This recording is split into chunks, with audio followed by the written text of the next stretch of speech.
Hi, this is Matt. I'm going to talk about VirtualBox and Vagrant and how to install them and how to get started with them. I'm not going to tell you what VirtualBox and Vagrant are. There's a website which will do that for you. There you go, that's what VirtualBox is. Please feel free to go and read it. And this is what Vagrant is. So yeah, there we go. Yeah, virtualbox.org, vagrantup.com. Anyway, so VirtualBox, you can run it on Windows. You do need admin access to install it because it puts in device drivers and it fiddles with your networking. So yeah, you'll need admin rights on that. So if you don't have that, then please go and ask for it first, or it's going to take you a while to get this done. Same thing with Vagrant as well, that needs admin access. Anyway, so VirtualBox, you can run it on Windows. I think most people are running on Windows who are watching this. You go and download it. VirtualBox for Windows hosts, there we go. 32 or 64-bit, it's all the same really. Now that's quite a big file, it's 100 odd meg, so here's one I prepared earlier. What did I do with it? There it is, VirtualBox self-extracting installer. Let's go and run that. Off it goes. Let's install the wizard. Of course we always read all this stuff.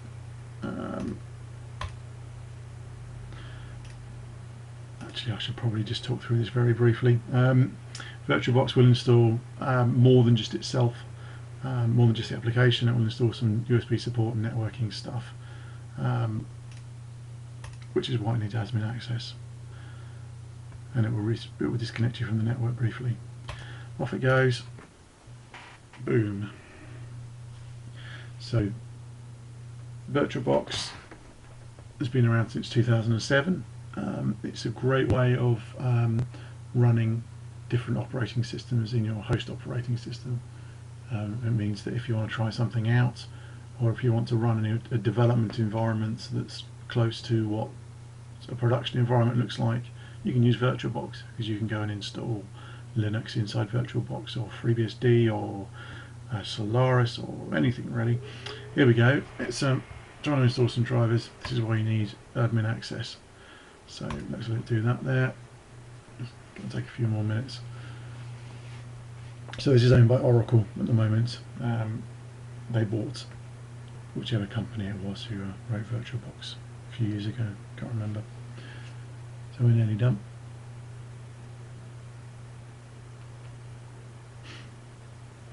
This is an old Windows laptop that I had from years ago, so it's a bit past it. It's a bit slow. It's also so old that it doesn't have the virtualization hardware extensions that make it possible to run things like 64-bit guest OSes. So some of the demonstrations I'll do a bit later will be using 32-bit guest operating systems. That's just because my laptop's really old. Right, there we go. Let's start it up.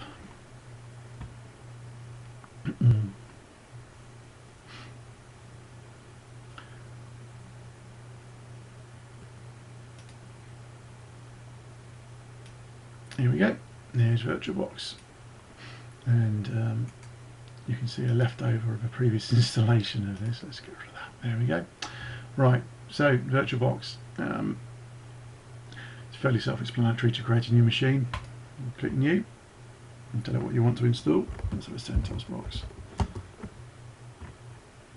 CentOS 6.5 in fact, because we've been using that quite a lot recently. You tell it what type of operating system it is and what version we're going to run. Doesn't have CentOS there, but CentOS is basically Red Hat, so let's go with that. And as you see, there's only 32-bit choices here because my laptop is rubbish. Off we go. You tell how much memory you want to assign, and how much hard disk space as well. So I'm just going to accept the defaults on this. Again, there's plenty of information on the internet of what you should do here and how you should use it. Now, I said we're going to use CentOS, and in my download folder we should see a disk image file. That's an ISO file. It's the minimum installation for the 32-bit version of CentOS 6.5. Again, it's 320 odd meg, which is why I've downloaded it. before starting.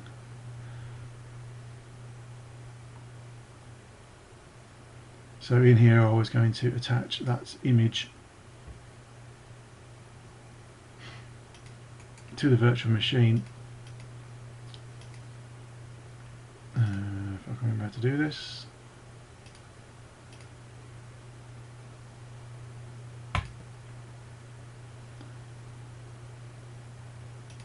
Downloads, boom, there we go. So that's attached on the IDE controller, the ISO. So that effectively means that VirtualBox will pretend that the machine that you're about to boot has got that ISO burnt to a disk in the disk drive as if it was a real machine. So let's start it up and it will fail.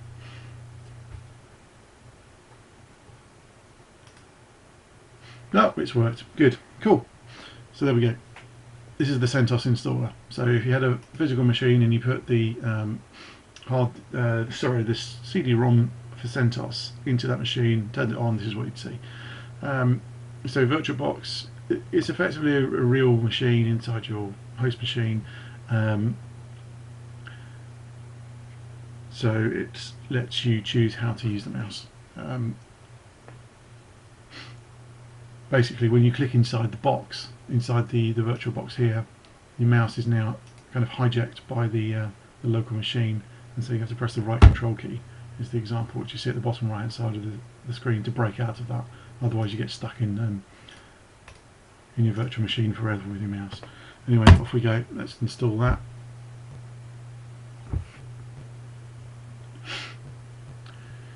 Here it goes. So this is the CentOS installation. Or it will be. This is just the Linux kernel booting, of course. There we go.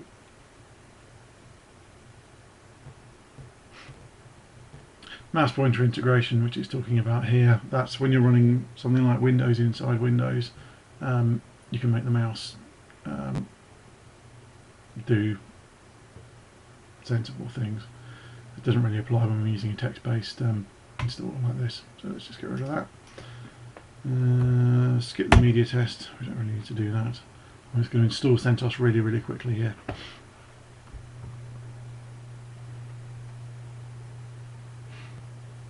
Well, as quickly as it will let me.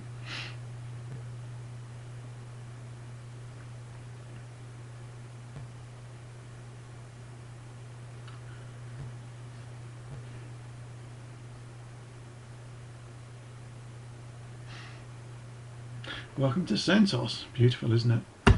Right, let's just go mostly with some defaults. I'll pick the UK key map, otherwise I'll get confused later.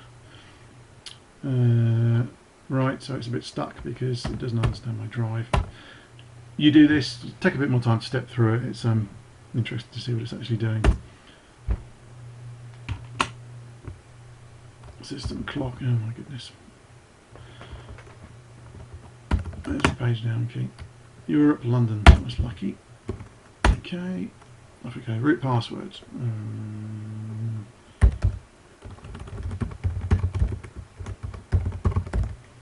Not going to tell you what I chose there. Okay, off it goes. And we're going to use the entire drive. Right, changes to disk. There we go. So off it goes. And it's going to create some devices and some file systems and copy some files. It's actually quite a long-winded thing if you're going to be doing it more than once a day. And that's why I'm going to show you Vagrant later, because that makes all of this installation stuff just go away, really. It's good to know what it's doing. It's good to understand what's going on under the hood and seeing the operating system being installed.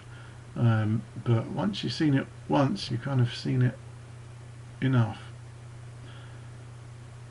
So there we go, it's installing some packages now, which is nice. Let's put some music on.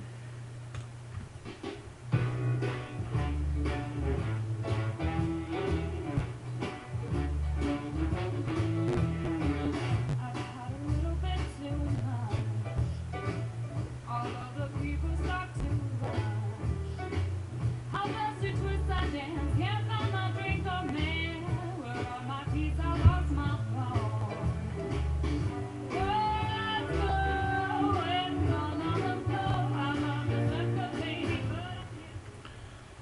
just pause the video for a while until it gets closer to the finish.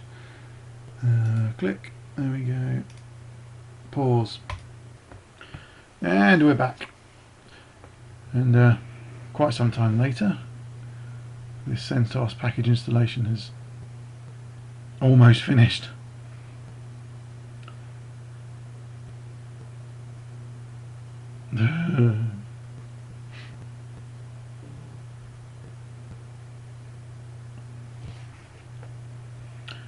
I say almost.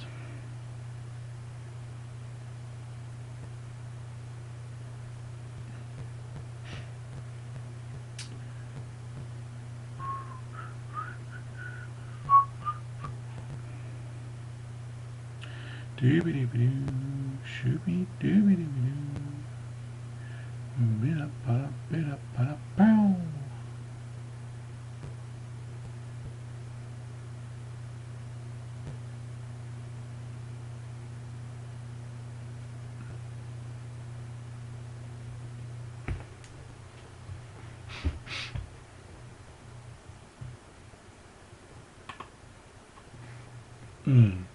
Gonna put you on pause again. Right, here we go. Into the last little bit of the installer now.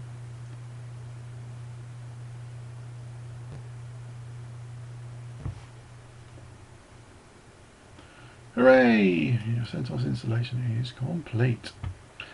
Please reboot. Reboot.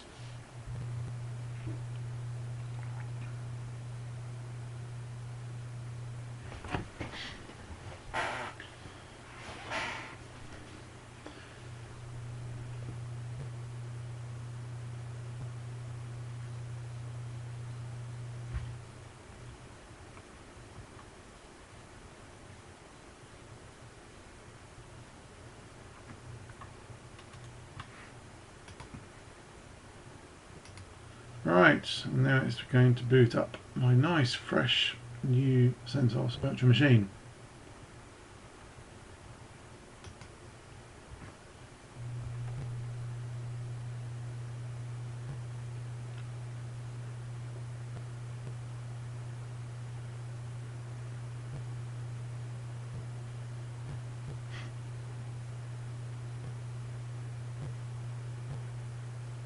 So here we go, there's the CentOS boot splash.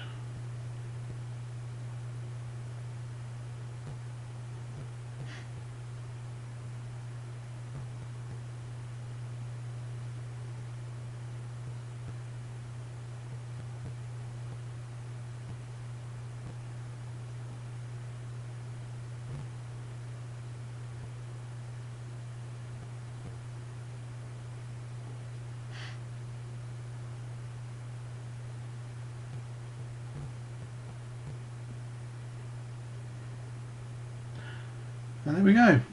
We can log in using the password I didn't tell you. And there we have a fairly minimal but working CentOS installation running inside VirtualBox. Not a lot going on there, but there it is. It's got half a gig of memory, more or less. Oops. No, about 8 gig of disk space in it, and it's just like a real machine basically. You can do what you like with it, and I think that will do for now. So thank you for watching this. Sorry it's been a bit boring in parts, but there we go.